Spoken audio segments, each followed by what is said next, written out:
Uhai umepotezwa na hakuna utapatikana. Like it's not going to come back. Kwa nini Wakenya wanauana kila siku? Jana, or rather just 3 days, kumepatikana kijana ambaye amepoteza uhai wake kutokana na shilingi 20 peke yake.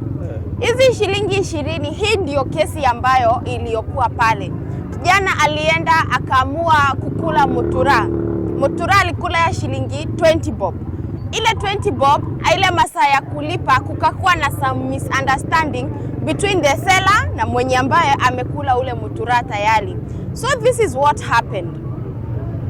This guy, after a misunderstanding, this guy who has bought the mutura aliamua kustruck mwenzake ama muuzaji, akaamua kustruck muuzaji ambapo he struck him so badly hadi yule muuzaji akaweza kuitiwa ambulance ikampeleka the nearest hospital. Alipelekwa ni Mama Ngina Hospital. So this is the scenario. After the mob or rather the people who are there saw that huyu mwingine ambaye ameuziwa mutura amepiga mwenzake, nao wakaamua kuchukua hatua mikononi. Wamekuja wamemchapa, huyu ashapoteza uhai wake. As you can see actually kwa hii video, huyu ni mwenye ambaye sasa alichapa muuzaji out of misunderstanding or rather misagreeing about the 20 shillings ambazo alitumia kukula mutura. So swali kubwa ni nini? Wakenya ni kupoteza, wanapoteza humanity, ama Wakenya ni nini inafanyika hadi tunafika point the next option out of a very small things ni kuua mwenzako?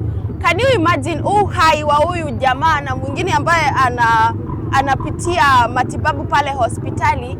It has been caused by shilingi 20 peke yake. Shilingi 20 imeleta haya madhara yote.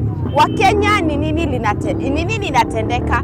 Is it that Wakenya tumeshindwa anymore kucontrol emotions zetu? Rather tumeshindwa kujali wenzetu ikifika ni time ya uhai wao?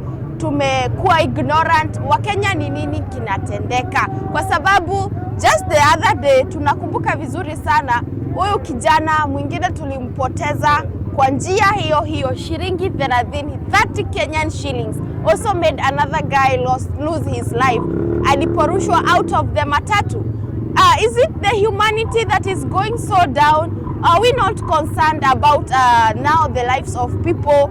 Or what is disturbing the Kenyan people? Yani kwa nini tumekubali haya mambo madogo ya kuje kuleta madhara makubwa katika maisha yetu sisi wa Kenya? La kusikitisha ni kwamba uhai umepotezwa na hakuna utapatikana. Like it's not going to come back, and it's so sad that whatever led to that was very petty issue. It was a very petty issue of just a coin. Hatuongelelei mabilioni za pesa, tunaongelelea coin moja hivi ya shilingi 20 ndo imecost all this damage. Kwa hivyo ni vizuri tujiulize Wakenya, ni nini inatutendekea?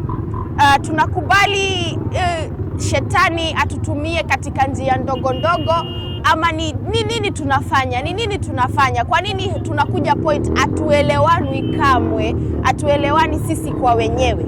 Na kama atuelewani sisi kwa wenyewe, what is the next future for us? Tutafikia kweli miaka ingine tukiendelea kumalizana uhai wetu hivi? By the way, si vizuri na ni sorrowful sana. Tunapoteza watu wa Kenya wenzetu, tunawapoteza kwa mambo madogo. So guys, until next time, usisahau kufinya subscription button pale for Happy Lydia. Kwaherini.